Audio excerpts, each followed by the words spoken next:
Nagabenta ki khubor baman kasni pet but subscribe ya u Antor News. Kublai pi baro kini kilong ki khubor bam ta kasni. Daki hajar ngut ki khynnah jong St Dominic High Secondary School mau kendeng hapo ka jingyalam u Father Richard Louis Rapthap u principal jong ka school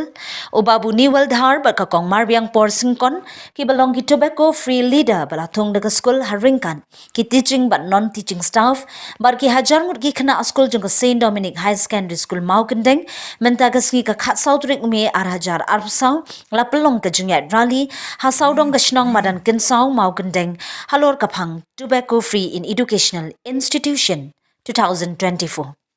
Karkum ka order belayo na ka office Trekam District School Education Officer Jawai Lingba ka jingbatha na ka office ka State Project Director Samagra Shiksha and Director of School Education and Literacy Meghalaya Shillong.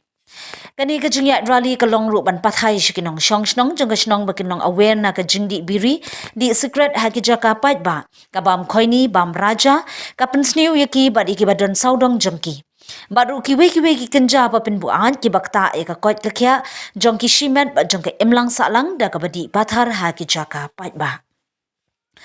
Father Richard Julas dang na plau da ka rally rong shapo shnong ban pathai shikinong shnong kom ka kenja awareness program halor ka jingsniu jong ka jingdi Duma ringkat bar ki plakat hakakti ki perta halor ka jingma ban hab akum kite ki jingmilian basniu pun ki briu jong ka shnong bar ki nongyat noyeng kilapet bar yo jingi kaina kene ka jingle jong kene ki khynnah school